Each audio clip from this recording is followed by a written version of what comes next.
Imagine you get dropped into ancient Rome, not as a tourist, as a real person, born into a real position in Roman society, no say in which one. No modern medicine, no lawyer, no escape hatch. Would you survive a year, a decade, a single bad afternoon? It depends entirely on which Rome you land in. Let's find out tier by tier. Here's the promise. Some of these tiers will surprise you. Being rich in Rome did not automatically mean being safe, and one job that sounds like the most powerful position in the ancient world was, statistically, one of the deadliest. Let's start at the bottom. You're a slave sent to the silver mines in Spain, or the quarries of Sicily. This is, flatly, a death sentence with a delay. Roman slaves in state mines worked underground in chain gangs, and ancient writers like Diodorus Siculus described conditions so brutal that miners reportedly welcomed death as relief. No legal personhood, no recourse, worked until your body gave out. Historians estimate life expectancy in this specific role could be measured in a small number of years after arrival, not decades. Verdict? D tier. You might get a year, maybe 2 if you're lucky and strong. You're an ordinary free citizen, poor, living in a cramped apartment block in the city. The state gives you a free grain ration, the annona, so starvation isn't your main enemy. Fire and collapse are.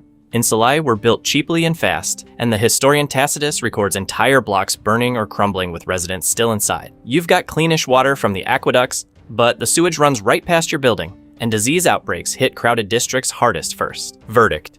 C tier. Decent odds most years, until the year your building catches fire or a plague sweeps the district. You're trained at a gladiator school, a ludus, and thrown into the arena. Here's the twist. This is better than you'd think. Skeletal analysis from a gladiator cemetery in Ephesus, studied by researcher Fabian Kahns in 2006, found injury patterns consistent with rule-bound, supervised combat, and evidence of medical treatment and healed wounds far beyond what an average Roman received. Gladiators were expensive investments. Trainers didn't want you dead in your first fight. Most bouts ended without a death. Verdict: C tier.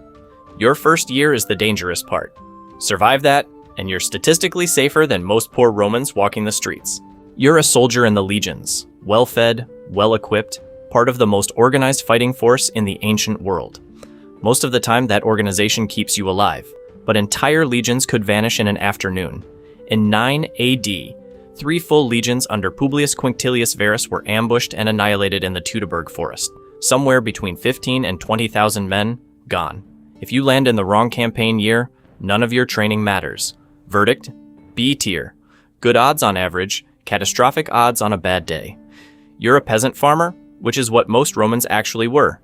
No glamour, but also no arena, no chain gang, no legion sent into an ambush. Your risks are boring ones: bad harvests, local wars passing through your fields, occasional tax pressure that pushes small farms under. It's not exciting, but boring is exactly what keeps you alive. Verdict: a B tier. Unremarkable in the best possible way. You'd think money and status would protect you. During peacetime, mostly? Yes, but land in the wrong decade.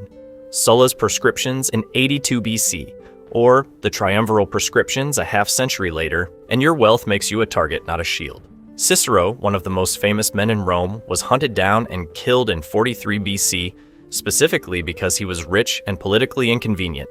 His name posted on a public list along with hundreds of others whose property was seized the moment they died. Verdict: D tier on the wrong day.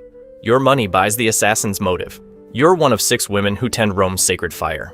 You own property in your own name. You don't answer to a husband or father the way every other Roman woman does. And you're protected by law severe enough that harming you was a capital offense. Your one real risk is breaking your 30-year vow of chastity, punishable by being buried alive. But this happened only a handful of times across the entire history of the office. Verdict: A tier. One of the safest, most independent positions available to anyone in Rome. Surely the emperor is the safest seat in Rome. Here's the twist.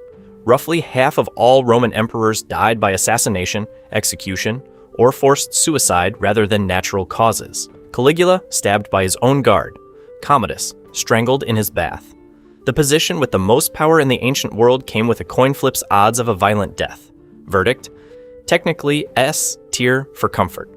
Genuinely one of the worst survival bets on this entire list. So here's where you actually land, statistically. Not glamorous, not doomed. A farmer or an ordinary citizen in a decent decade, watching the powerful and the wealthy above you take risks you never had to. Rome wasn't survivable or unsurvivable. It depended entirely on the roll of the dice that decided who you were before you ever had a say in it. And the closer you got to power, the worse those odds sometimes became.